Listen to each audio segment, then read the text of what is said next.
Good evening, everybody. Hello. Hello.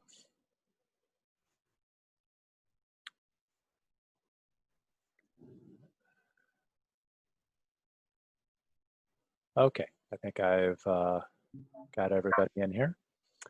Okay, so before we start for tonight, we've got a full lecture on geometric section properties. But before we start that, do I have any questions that anybody would like me to address?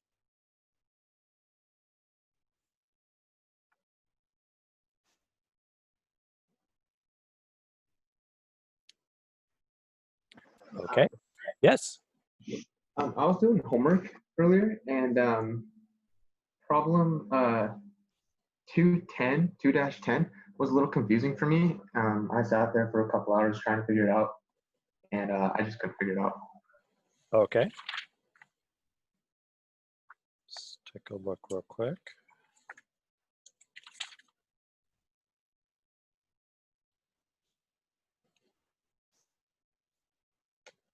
Okay, so 2-10 is the one where you have a plate and they give you a distorted shape. Yeah. Okay. And so it's asking for the shear strain gamma xy at the corners A and B if the plastic distorts as shown by the dashed lines. Okay, so basically the pertinent equation is the strain is equal to pi over 2 minus theta, correct? Okay. Yeah, on page 71, gamma, which is the shear strain, is equal to pi over 2 minus theta, and theta is measured to the right of the angle to the right of the shape. So really that's the trick of it, right, is you got to get theta. Once you have theta, then the shear strain is just gamma over 2, or pi over 2 minus theta. Okay, thank you. So far so good? Yeah. Okay, so really what you need to do then is use trigonometry to basically solve for what that angle is.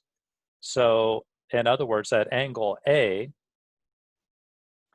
I'm looking at angle A here. Okay, so the rise of angle A is going to be 8 millimeters minus the 2 millimeters. So you have a 6 millimeter rise, and you have a 12 millimeter minus 5 millimeter. So you have a 7 millimeter run, right? So you have 6 over rise over run, so 6 over 7. Take the inverse tangent of that, and that gives you the angle, but that's the angle to the horizontal. And so what you're looking for, though, is not the angle to the horizontal, but the angle to plane or the line A to D, because you're looking for that the change in angle. Okay, are you still with me? Yeah. Okay, so the angle of inverse tangent of 6 over 7, you have to take away from that angle the angle that you have from A to D, which is the inverse tangent of, let's see, you got 2 over 405 millimeters. So actually, I take that back. So the run is the 12 minus the 5. The rise is actually 300 plus 8 minus 2. So that'd be 306. So it's the inverse tangent of 306 over 7. Just make sure I'm on the right track here. The rise is 306 divided by 7.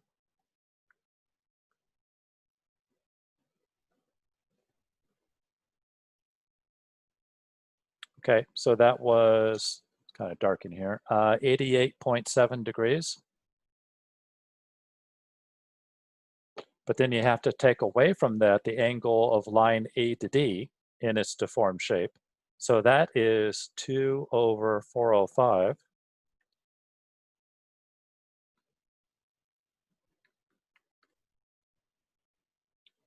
And that angle at 2 over 405 looks like 0.28, so 88.68.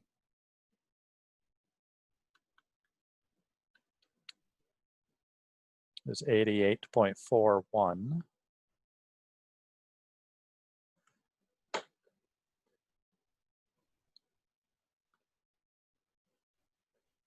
Okay, and then let's see, we multiply that times pi divided by 180. And then pi over 2 minus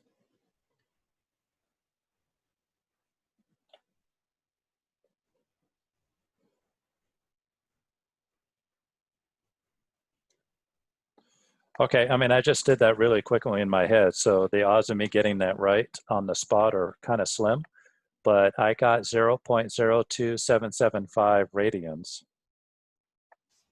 Is that what we're looking for? Do you know?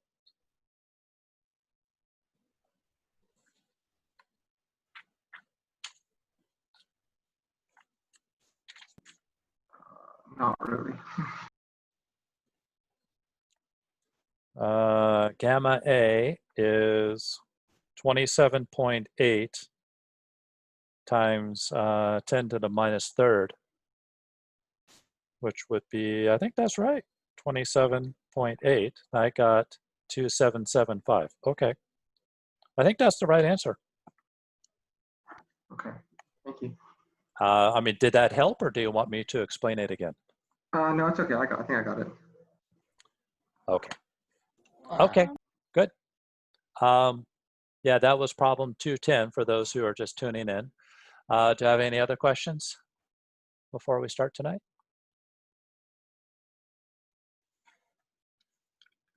Just a quick question for like the exam on Thursday. So like on one of the problems on the homework, it just told us the type of material that was used. It didn't give us like Young's modulus if we needed it. Will you give us Young's modulus if it's needed on the exam? Or should we like write down the materials on our cheat sheet? I am 99% sure I would give you all the values that you need on the test, not force you to look up something from the back of the book. But I still would feel a lot more comfortable if you don't have the physical textbook in front of you, at least to make copies of the back cover. Okay, thank you. Okay. Alrighty. And we'll see how close we get to the end here. Maybe we'll have a few more words about the midterm, which is in 2 days on Thursday. Okay, let's see how far we get on geometric section properties for tonight. Let's go to, there we go. Okay, and I do understand, I do realize that for some of you, pretty much everything I say tonight is going to be review. And if that's you, then I would encourage you to still stay awake, because there may be some things that you have forgotten about, or had, I don't know, some things that may be more important for what we're doing in mechanics and materials than perhaps the first time that you had learned this material. And for others, it is, at least when I've polled or asked in the past, for some of you, some of this material is going to be brand new. So that's why I want to do one complete lecture on geometric section properties, just so that we're all on the same page, as this will become very important when we get into probably not so much torsion, but once we get to beam bending and beyond, then this becomes very pertinent material. Okay, so we're going to talk about how to find geometric section properties. We're going to start with the centroid of an area. So every sectional body has at some point a centroid of the area. I didn't actually draw it anywhere near the centroid of the area, but for every rigid body, there's a center of gravity. So centroid of the area or center of gravity or even center of mass are all talking about the same thing. It is where the average of all the mass is located in the center of any kind of section. In general, the center of gravity is found by dividing the first moment by the integral or sum of the area. So that looks like this. So x bar represents in the x direction where the center of mass is in the x direction, and x bar is equal to the integral of the area, x dA, over the integral of the area dA. This term on top here, where you have x times the differential of the area, is known as a first moment. The bottom is the integral or sum of the area. So this is just, an integral is just the sum of, so the bottom is just the sum of little dAs across the whole area. So the bottom is equal to the area of the body. And y is the same thing. Y bar is the center of gravity in the y direction and is equal to the integral of the area y dA over integral of the area dA. Y bar or x bar refer to the y or x average or to the center of mass. The integral a dA component is simply the area of the section. If the area of a section is made up of simple shapes, then this really simplifies, and then we can use x bar is equal to the sum of, and this is I equals 1 to n number of parts. So you could have 1 part, you could have 10 parts, 20 parts, whatever. However many simple shapes you have, you can sum up the x hat of the ith part times the area of the ith part over the sum of all the parts. Where a sub I is the area of the ith shape and x hat I is the distance to the center of gravity of the ith shape. X hat I can be measured from any convenient reference point as long as each x hat I is always measured from the same point. Consistency. The resulting center of gravity for the whole section, x bar, will also be measured from the same reference point. So like here, it doesn't really matter where you measure x from, whatever is convenient. I can measure from up here, I can measure from over here. It doesn't matter, just understand that wherever I measure each little part from, that's what the answer is going to be measured from. So if I measure all these little individual dAs from the origin, then x hat, my answer, is how many inches over from the origin to the center of mass of the section. Likewise, y hat or y bar is measured from the same reference point and is equal to. Professor, Yes. the AI on the bottom of that equation, is that the area of all the shapes or just the shape, the ith shape? The ith shape. So Just AI is the area of the ith shape. And then the sum here from I equals 1 to n, together this whole term is the total area, but you're summing up all the little pieces. Okay, thanks. Yep. And so then y bar is the same, it's just substitute y hat in instead of x hat. Okay, so example number 1, find the center of mass for the following section. So I got a T shape. Notice that it is not symmetrical. I am 3 inches, it's 1 inch thick, and then I got 2 inches. So this web here is off center. The web piece is 1 by 8, and the flange section is 2 by 6. That's the section that we want to find the center of gravity for.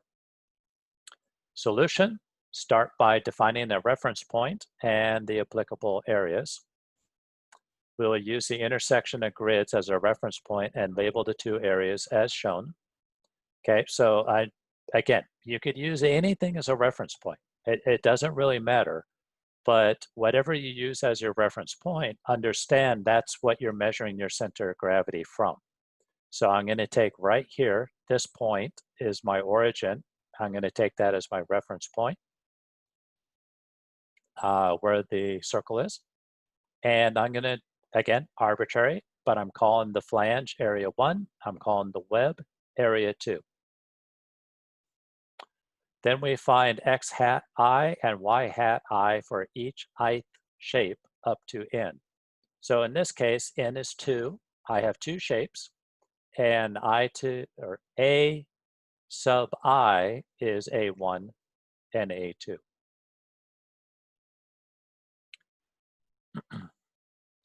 So for each area, what I did is I kind of used the cross-hatching of the dotted lines here, the dashed lines, to represent the center of gravity of each piece. So the center of gravity of A1 is 6 inches wide, so the center is 3 inches over. A1 is 8 inches up plus half a 2, so that's 9 inches up. A2 is 8 inches high, so halfway up is 4. And A2 is 3 inches over plus half of 1, so 3.5 inches over. So I labeled everything. And what we have here in this terminology is 3 inches is x hat 1, 3.5 inches is x hat 2, 9 inches is y hat 1, 4 inches is y hat 2. Any questions on what I've done so far? Okay. Finally, we can set up a table to solve for the center of mass in each direction. So, and a lot of times in these types of problems, these tables work out pretty good. So what I've got labeled here is A sub I, the area, X sub I hat or bar, Y sub Y I bar, and then the multiplication of X sub I bar times A sub I, Y sub I bar, A sub I. You'll see how these fill out. So the area of the first segment is 2 inches times 6 inches, or 12 inches squared. And as I mentioned, the center of gravity is 3 inches over. Center of gravity is 9 inches up. And then here, all I do is I take my 3 times the 12, I get 36. And I take the 9 times the 12, I get 108. So that's the first ith segment. The second ith segment is 1 times 8 is 8 inches squared. And it's 3.5 inches over. It is 4 inches up to the center of gravity. 3.5 times 8 is 28. 4 times 8 is 32. And then if I sum them, I get 20 as the total area. And I get 64 as the sum of this, and 140 is the sum of this column. So now, to find what I'm looking for, this is my original equation. X bar is the sum of, from I equals 1 to 2, because I have 2 pieces, X hat I, AI, over the sum of AI. So now I can plug them in. I have the real numbers. X hat A is 36 plus 28, so 36 plus 28. The total area is 12 plus 8. 12 plus 8 is 64 over 20. So the center of gravity is 3.2 inches over from my reference point here. Similarly, for y bar, I take y hat times A is 108 plus 32 is here. On the bottom is the sum of the areas. 12 plus 8 is here. 140 over 20, or 7 inches even up. And again, that is up from here. Okay, I thought I had final diagram. So anyway, you can eyeball basically where the center of gravity is for each segment because they're simple shapes. They're going to be squares or rectangles or circles or something that you can pretty much eyeball where the center of gravity is going to be. And then you use these equations here to find the weighted average, basically, of the whole section. So the center of gravity of the whole section is, again, 3.2 inches over, 7 inches up. Any questions on this problem?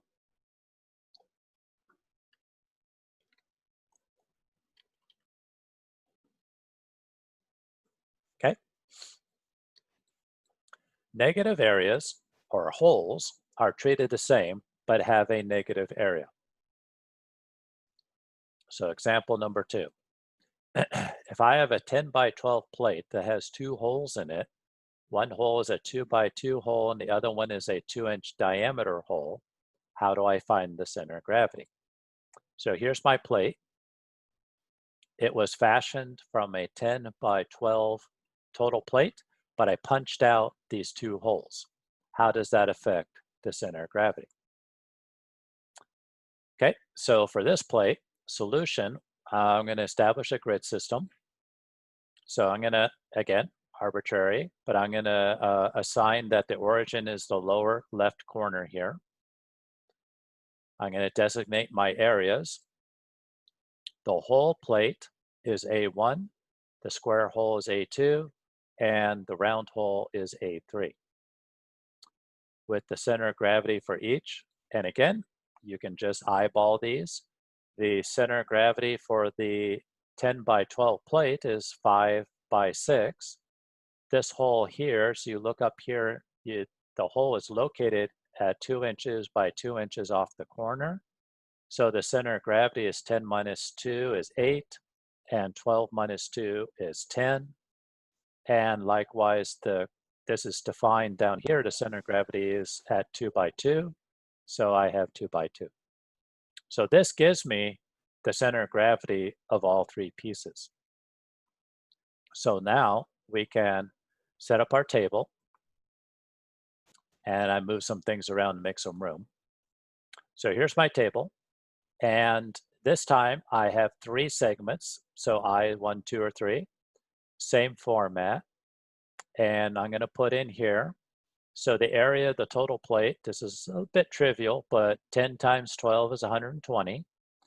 And the center of gravity in the x direction is 5. Center of gravity in the y direction is 6. I multiply these 2 together, I get 600. I multiply 6 times 120, I get 720. The only tricky part about this, if there is even a tricky part about this, is that area number 2, the area is 2 times 2, but it's -4 because it's a hole. It's actually material that is missing. So I put in here the actual area is -4. And x bar is 8 as we have here. Y bar is 10 as we have here.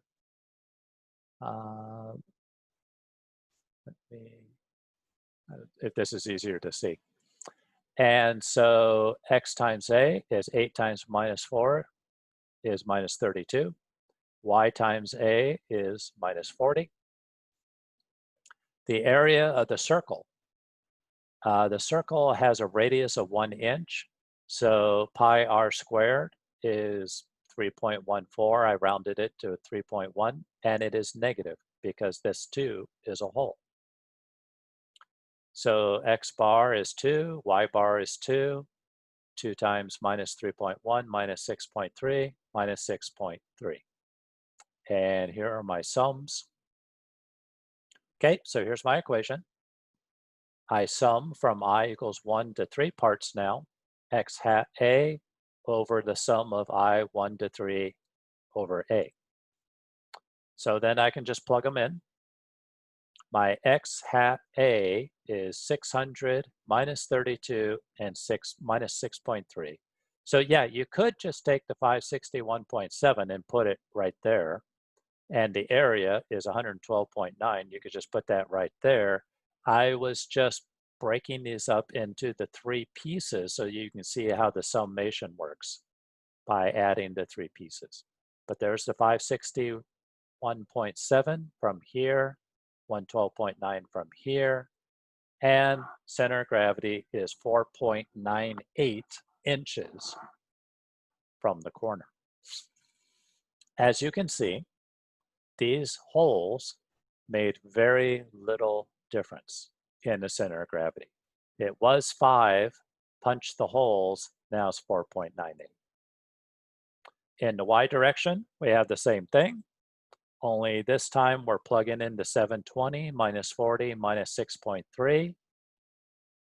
673.7 matches the sum here over 112.9, and I have 5.97.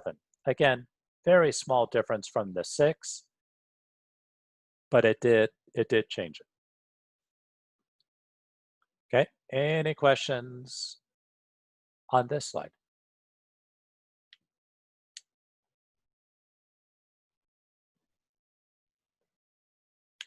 Okay.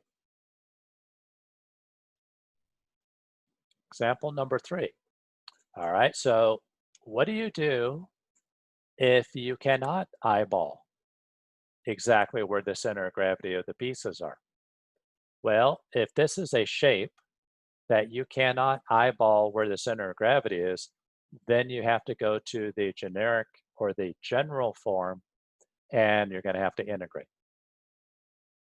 So in this case, find the center of gravity of the positive portion of the curve described by the parabolic function y equals minus x squared plus 10. So the green line is the function of minus x squared plus 10. We're only looking at the positive. Of course, this thing goes into infinity on either side in the negative, but we're just looking at the positive portion of it. And clearly this function is symmetrical about the y-axis. So the center of gravity is on the y-axis, but how far up from the x-axis is that center of gravity? Solution. Because the section is not made of simple shapes, we must use the general equation to solve. The general equation is y bar is the integral a y dA over integral a dA. To find integral dA, we must create horizontal slices, right? Remember all this from calculus? So we're not slicing it vertically because we already know where the x, in the x direction, where the center of gravity is. It's right on the y-axis. But we're slicing it horizontally to find where the center is vertically. So we're going to add up all the dy's from 0 to 10. This value right here is 10. This value right here is 0. So we're going to add from 0 to 10 dy times w. What is w? W is 2 times x. So if we solve for x, this equation here, if we rearrange that and solve for x, x is equal to square root of 10 minus y. W is clearly 2 times x, so w is 2x, so 2 square root 10 minus y. So my y, what I did now is instead of integral a, I substituted in what dA is equal to. And again, dA, the differential area is dy times w. So here's dy, w went in here, w went down here times dy. So this is dA, this is dA times y, because the original equation is y times dA.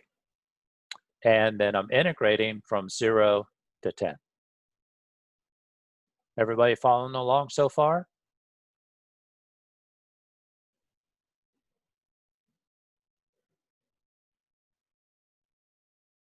Okay, All right, I don't hear anybody, so I assume everybody's warm and fuzzy and feeling good about this. So what is left of this problem is I just have to do the math. I have to do the integration. So I did. Basically, again, however you want to solve it, you can solve it on your calculator, MathCAD, MATLAB, whatever tools you choose. This is not a calculus class. So I evaluated this integral and I evaluated this integral. I got 168.65 inches to the cube over 42.16 inches squared. Divide that, I get 4 inches exactly. Center of gravity is on the y-axis, 4 inches up from the x-axis. Now, from the book cover, and actually, tell you where this is.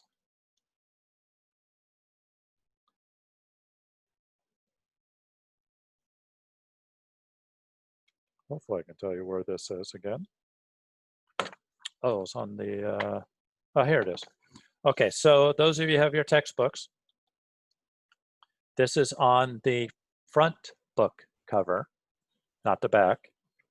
And on the right-hand side of the front book cover, you see a shape towards the bottom there. And again, I need more light in here. There it is. Okay, so the next to the bottom shape is a semi-parabolic area, and it shows, it's actually the whole thing is turned 90 degrees to the side from what I did here, but it's the same concept. And so what this is telling you is that the center of gravity of a semi-parabolic area is 2/5 of A, where A is the apex. So this is from the front book cover. Y bar is 2/5 of A, where A is the height of the apex, which is 10. So 2/5 of 10 is equal to 4 inches. So we can do it the book cover way, or we can do it the integral way. Of course, the real point of this is so that you can see how if you do not have simple shapes, you can always revert back to the integral general method and still find what you need. Any questions on center of gravity?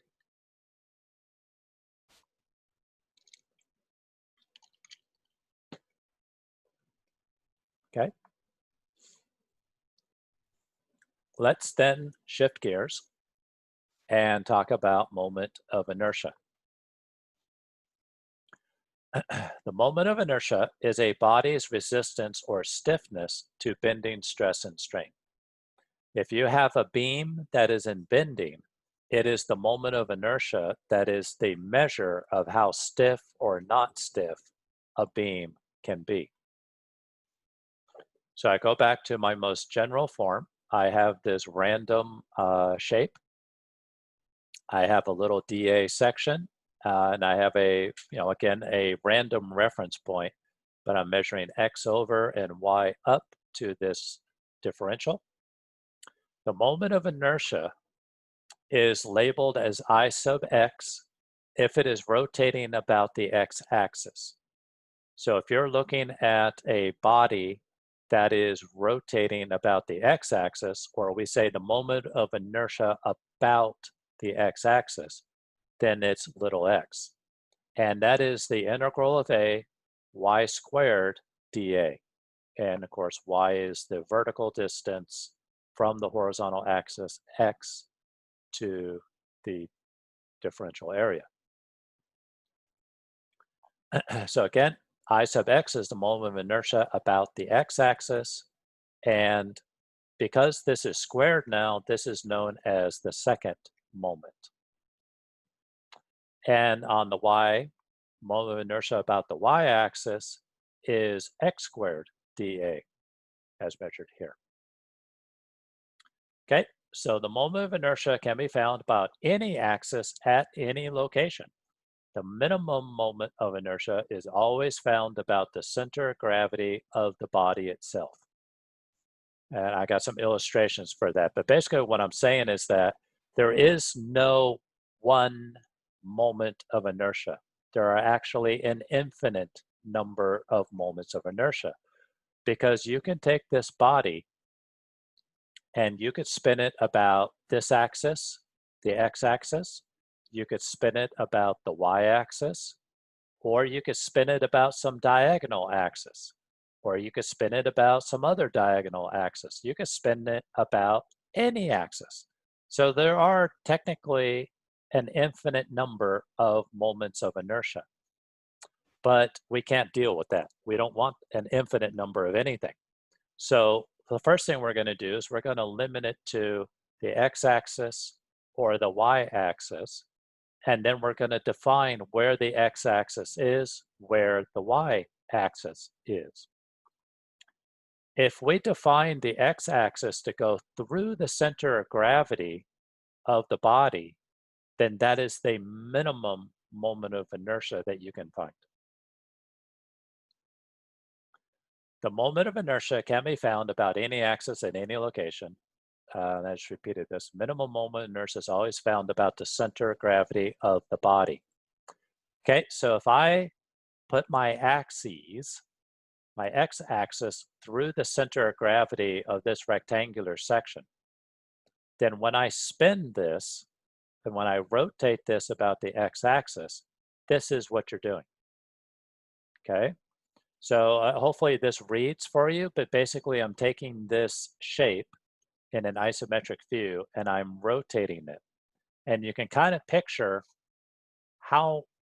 what would it take to rotate or spin something about its own axis. And this would be pretty easy.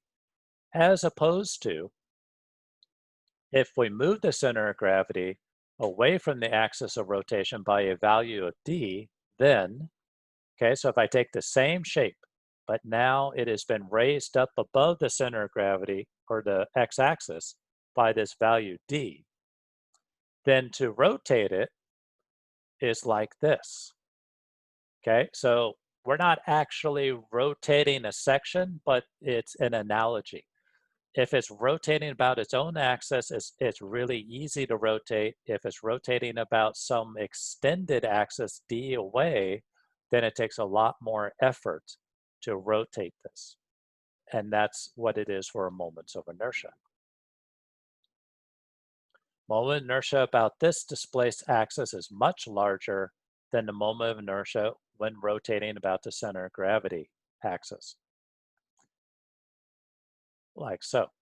So it's just a comparison. So if I find the moment of inertia about this axis, I'm going to have a much larger number than if I find the moment of inertia about an axis that goes through its own center of gravity. The analogy is the figure skater. I know it's been a while since we watched the Winter Olympics, but picture a figure skater where they're skating and they got their arms spread wide out and they go into a spin with their hands way out here. And then what do? They pull their arms in to their center and then they start spinning a lot faster. Well, it's the same principle. They have the same angular momentum, but when their hands and arms are way out, basically their moment of inertia is a lot larger. When they pull everything close to their center of gravity, the moment of inertia is a lot smaller, and so they spin a lot faster. Okay? Does that make sense to you guys?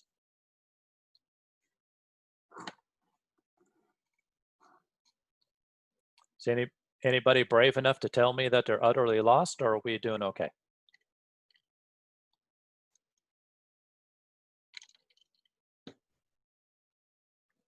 Okay, good.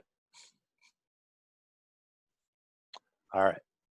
So to find the moment of inertia of a rectangular shape about its own center of gravity, and we're going to look at the x-axis. Okay, so I'm going to go back to this shape right here. And I'm not worried about the y-axis at the moment. I'm only looking at rotating about the x-axis, which you can see goes through the center of gravity of this shape. So if we evaluate the expression the moment of inertia about the x-axis is the integral of a y squared dA. Then we're going to have to make little slices because dA is going to be dy times b, and y is measured to the center of that slice. So I can do, it's a double integral. I can go from 0 to b, and then from minus h over 2 to positive h over 2. So I'm integrating from here to here and here to here, y squared. And then dy dx. So dA is dy dx. But if you notice that the width of this thing is constant. So I can, the integral of 0 to b dx is a constant, so I can just call that b and pull it out in front. Constants can come out front. That leaves me with integrating from minus h over 2 to positive h over 2 y squared dy. So I can evaluate that. The integral of y squared is y cubed over 3, and I'm going from minus h over 2 to h over 2, which renders h cubed over 24 minus negative h cubed over 24, which gives you that the moment of inertia of a rectangle about the x-axis is bh cubed over 12. Okay, this is, for rectangles, basically assumed that everybody knows this. What is the moment of inertia of a rectangle? bh cubed over 3. Or, I just said it wrong. bh cubed over 12 is that. And I was just going to say that we have it on the same page of the book. It's on the front cover as well. So this is like super, super fundamental. I just want to give you a little background of how the integral expression will get you to this point. But here's the really important part. This is only valid rotating about an axis that goes through the center of gravity of that rectangle. If you're looking for the moment of inertia of a rectangle about any other axis, this does not apply. This only applies through the center of gravity of that rectangle. Which leads me to the parallel axis theorem. For a moment of inertia about an axis that is not through the center of gravity of a shape, like this guy here, then the parallel axis theorem says that the moment of inertia about x, and this is down here, this axis x, is equal to the moment of inertia about x with the bar, I bar, which represents the moment of inertia about the x-axis through its own center of gravity, but you have to add this term of the area times d squared. And d is the distance from the center of gravity of the part to the axis that you are finding the moment of inertia. So this is the parallel axis theorem here. So for rectangular shapes, I sub x would be bh cubed over 12 plus bh d squared. When a section is made of several shapes, then the moment of inertia is the sum of the parts. And so moment of inertia is the sum of I equals 1 to n. Hold on a sec. I got somebody calling me at 6:14. People never leave me alone. Where was I? Okay. Moment of inertia is equal to the sum of I equals 1 to n of the moment of inertia of the ith part plus the area of the ith part times d of the ith part squared. So you find the moment, the parallel axis theorem to find the moment of inertia of each part, and then you just add them all together. Unless noted specifically otherwise, moments of inertia are always assumed to be calculated about an axis through the center of gravity of the whole section. Okay, so example 4. Here's our T section again, exactly the same one as we just found the center of gravity. Now we want to find the moment of inertia about the X and the Y axis. So for a solution, from example 1, we found that X bar was 3.2, Y bar is 7.0 inches. If we didn't already know that, we would have to do that first. You have to know where the center of gravity of the whole section is before you can find the moment of inertia of all the pieces.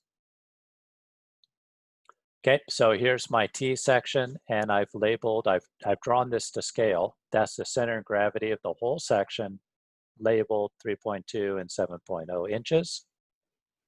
Locate the X and Y grids through the center of gravity. Okay, so here's my X, here's my Y. Break the section into parts. Here's my A1 part, here's my A2 part. And again, I'm showing where the center of gravity of the whole section is, 3.2 and 7.0. And here I just rearranged them so we have some more room to work down here. So this is my original section, A1, A2, and the center of gravity. Okay, so what I did is I created another table where this is just for moment of inertia about the x-axis. And I have I parts. I have the moment of inertia about its own center of gravity. And then I have the A times y squared component. So for area number 1, the moment of inertia about its own center of gravity is BH cubed over 12. And when you're looking about the x-axis, then h is the perpendicular distance, b is the parallel distance to the x-axis. So parallel to the x-axis is 6 inches, perpendicular to the x-axis is 2 inches, cubed over 12 equals 4 inches to the 4th. And for the ay squared term, a is 2 times 6, and then this was the d squared term. So the d squared term is 8 inches plus 2 inches over 2 gets me to the center, minus the 7 inches, that is the center of gravity of the whole section. So again, this term here is the center of gravity of that one piece minus the center of gravity it's really the distance from the center of gravity of the piece to the x-axis. But because I'm measuring everything from down here, then to get the distance from the center of A1 to X, I find the center of A1, which is 8 plus 2 over 2, minus the distance to the x-axis, which is 7. So 8 plus 2 over 2 minus 7 equals 48 inches to the 4th. For the second section, I equals 2, I have 1 inch times 8 inches. And again, 8 is perpendicular, 1 is parallel. So 1 times 8 to the 3rd over 12 is 42.67 inches to the 4th. And the area is 1 times 8. And then we do the same exercise. The center of gravity of A2 is 8, but half of 8. So 8 over 2 minus 7 is the distance to the x-axis. You don't have to worry about getting the pluses and the minuses correct in this term. It doesn't matter if you're doing 7 minus 4 or 4 minus 7 because this term is always squared. And this gives me 72 inches to the 4th. So if I total it all up, I got 4 plus 48 plus 42.67 plus 72 equals 177.67 inches to the fourth. That's my moment of inertia about the x-axis. Similarly, for the y-axis, I have my three columns. For the first area, the moment of inertia about the y-axis. Now, it's going to be very similar, except that about the y-axis, 6 is perpendicular, 2 is parallel. So it's 2 times 6 to the third over 12, which is 36. Be careful here. Be careful that you have the right direction, because as you can see, 36 inches to the fourth is a big difference from 4 inches to the fourth. So it makes a big difference which direction this flange is oriented. Now my area is 6 times 2 times, now we're looking in the horizontal direction, right? So the distance to the center of gravity of A1 is 6 over 2, minus the distance to the y-axis is 3.2 inches. So I got 3 minus 3.2 is 0.48 inches to the fourth. Area 2, I have, again, perpendicular is only 1 inch, parallel is 8 inches. So I have 8 times 1 to the third over 12 is 0.67. And I have 8 times 1. The center in the horizontal direction is 3 plus 1 over 2 minus my 3.2 squared, and that's 0.72. So my total moment of inertia about the y-axis is 36 plus 0.48 plus 0.67 plus 0.72 equals 37.87 inches to the fourth. Okay, do I have any questions about that? Could you go over the AIX I squared again? I'm kind of confused on like where the numbers are coming from. Like I get the second part of that problem, the 6 inches divided by 2 minus the 3.2. This part here? Yeah. Okay, absolutely. Let me do something here real quick. Sorry about this. I had a coworker who's trying to call me, and I need to tell him.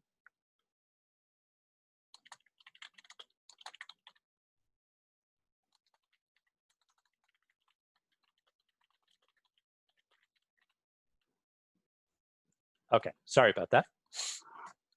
All right, so this is AXI squared.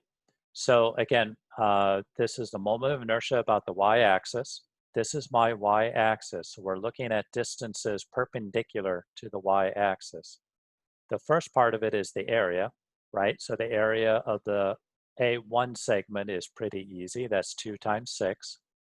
But the horizontal distance, what we're really looking for is the distance from the center of gravity of A1 to the y-axis.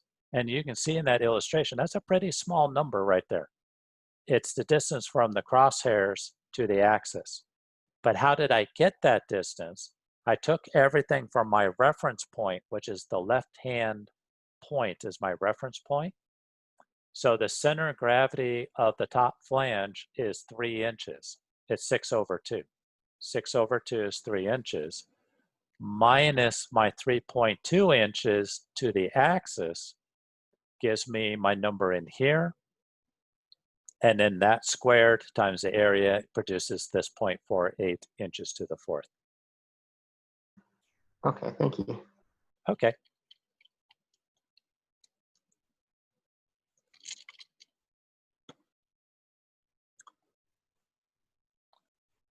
Okay, example 5. Oh, here's this beast again. My plate with the holes in it. Well, I want to find the moment of inertia of this thing.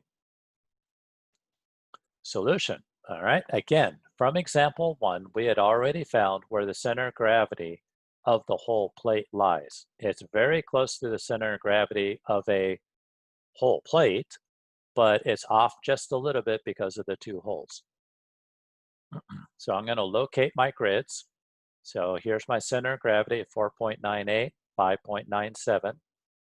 I'm going to center my grids through that point. So it looks centered, but it's off just a little bit. And I want to find the moment of inertia about these grids. So I'm going to break my section into parts again. I got A1 is the whole plate, A2 is the square hole, A3 is the round hole.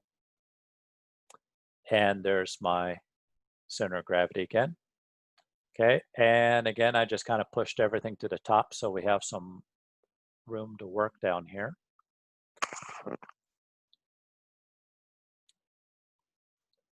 Okay, so I'm going to start with finding the moment of inertia about the x-axis. I have 3 pieces now.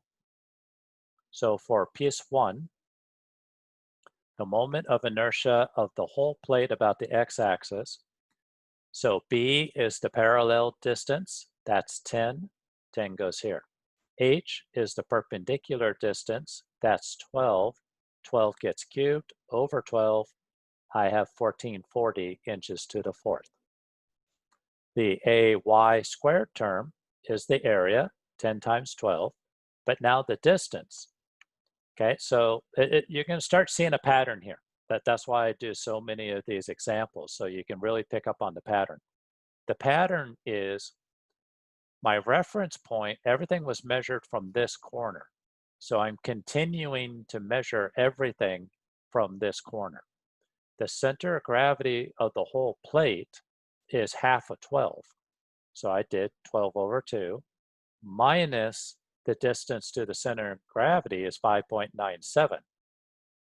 So this is 6 minus 5.97 squared. That's a really small number. That's only 0.11 inches to the 4th.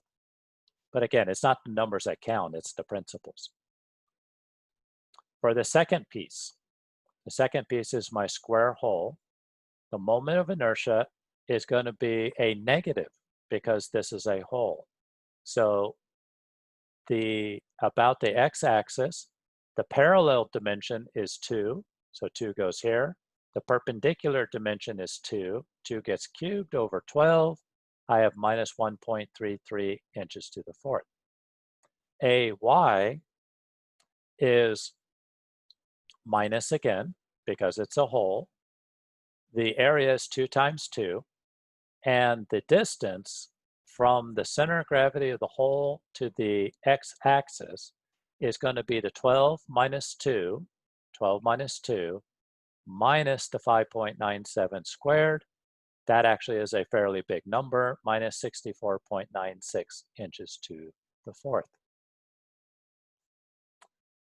For number 3, the moment of inertia of a circle about its own axis, get this from the book cover, but it's pi r to the 4th over 4, which is minus 0.79. Again, it's negative because it's a hole.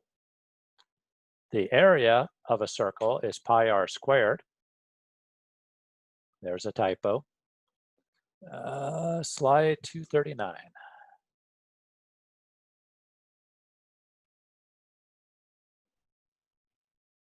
Pi r squared. Okay. Okay, everybody, that 4 right there is supposed to be a 2, and I'll fix it on the final copy. But the area is pi r squared, and then the distance is, again, I'm measuring everything from this lower left corner. That's the key to getting these problems right, is you have to be consistent on your reference point. So my reference point was this lower left corner. That's why the center of gravity is measured from my reference point.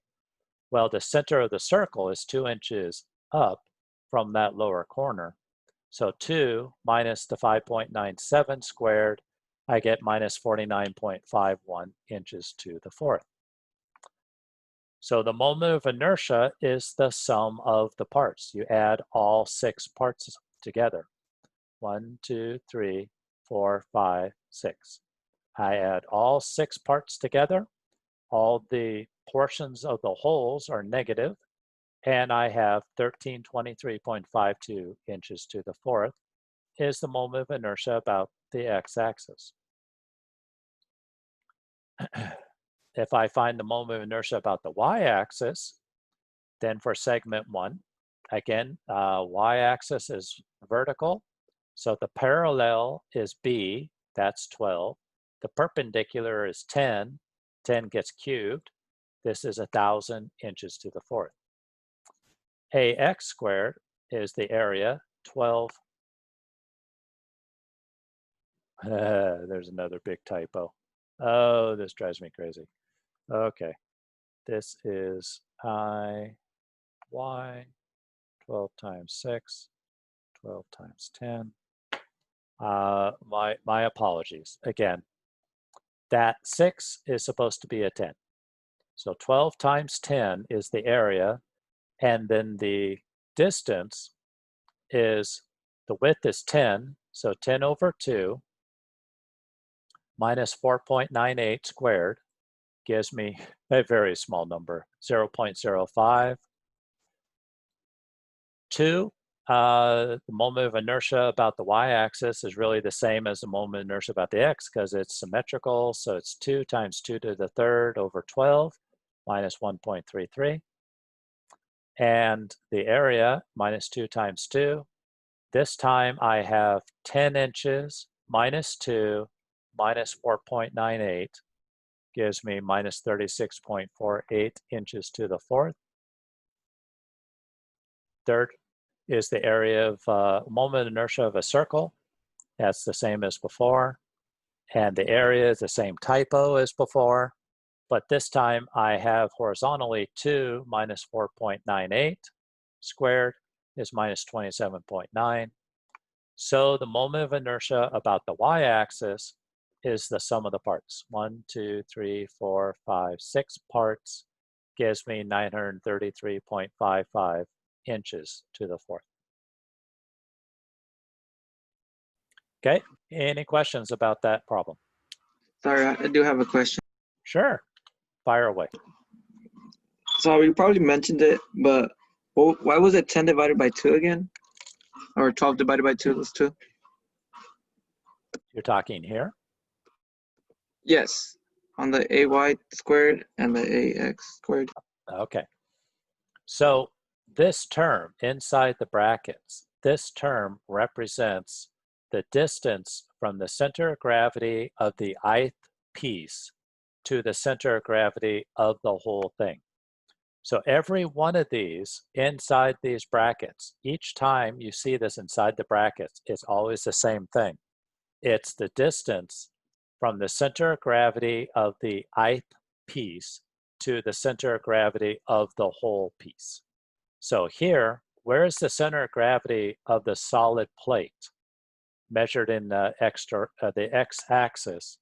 So measuring up and down, where is the center of gravity of the whole solid 10 by 12 plate?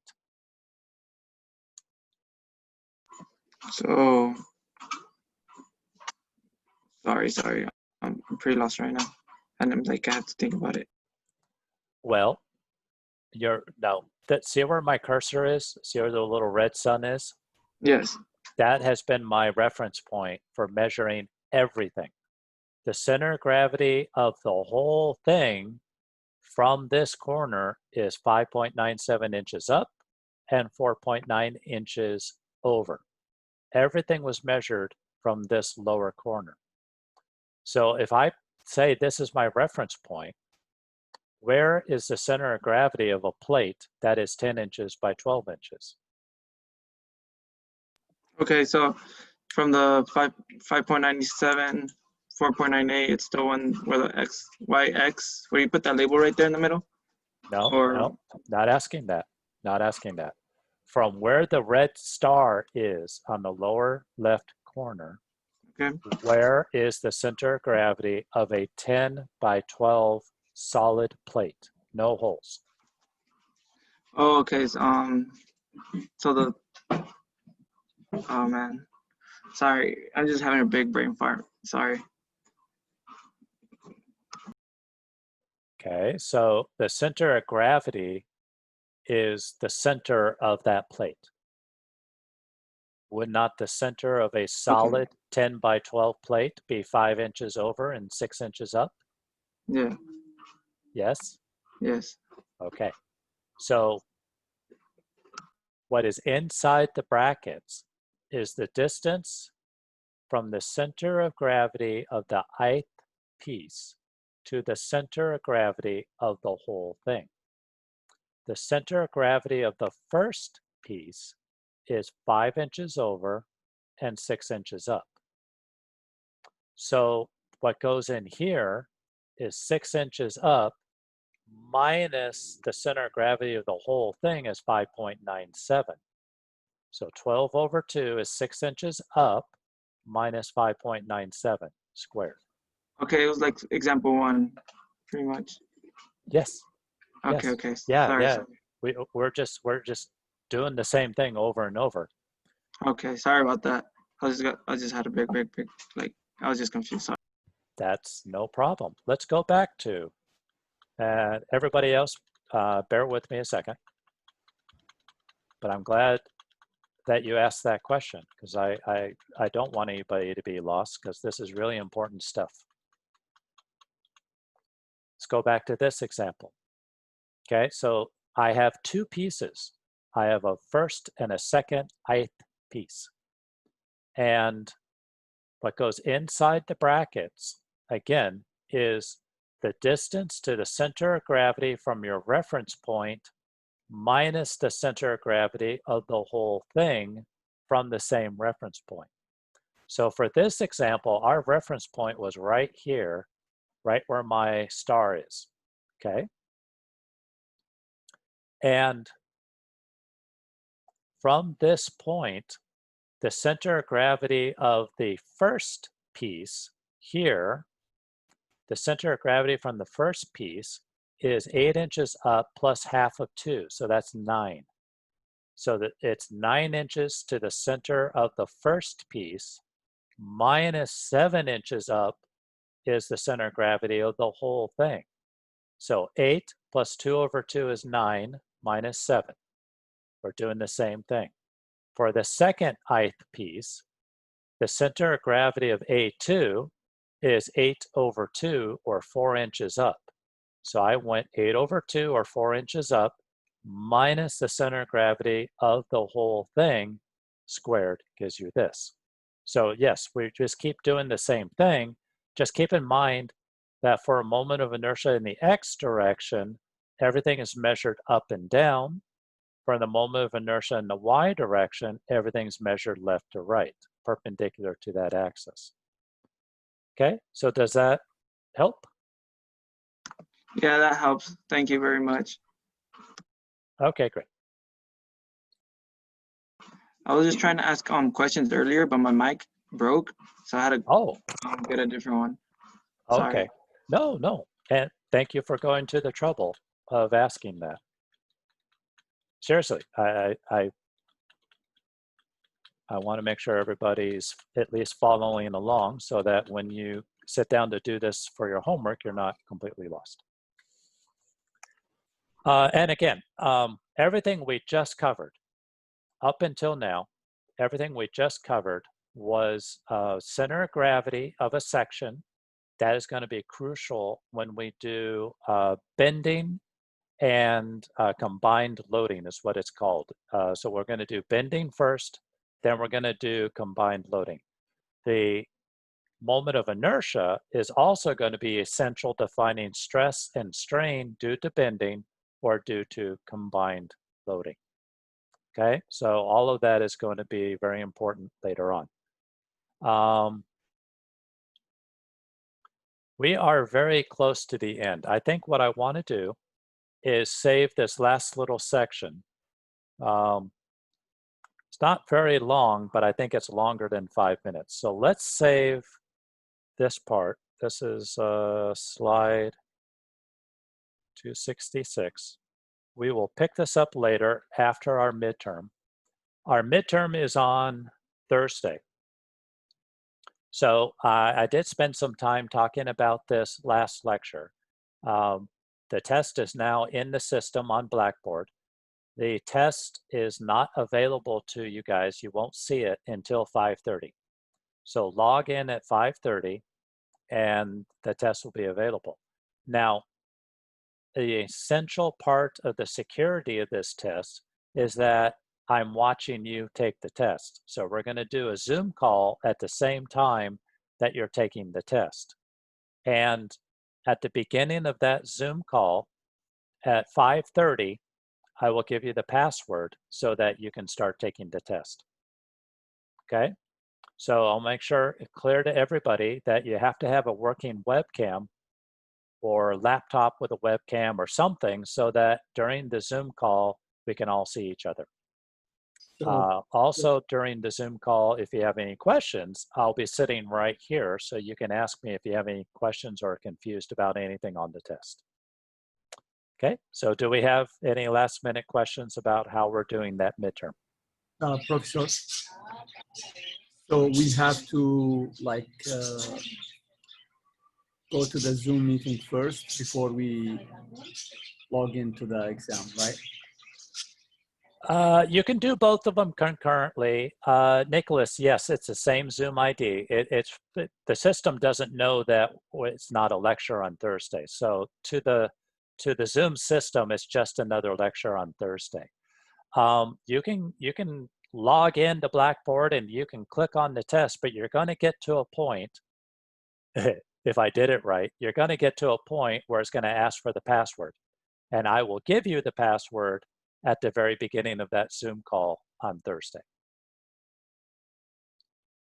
Professor, I have another question, please. Sure. Can I submit my work like after 8:15 because I have exam at like another midterm at 7 and I just need a break? The time constraint on that is for security. Can you scan it up? I really can't wait till after 8. I'll try to do it like later. If I could finish the midterm like before 6:45, I would like do it, of course. But like I'm asking you just in like if I couldn't like do it or make it, and I have like, you know, like another midterm at 7, starts at 7, and just Okay, so use the restroom or yeah, okay, so let's do it this way, because I really want everybody to upload the work as soon as possible. I'm saying like within 15 or 20 minutes after that midterm, because you can see what I'm trying to avoid.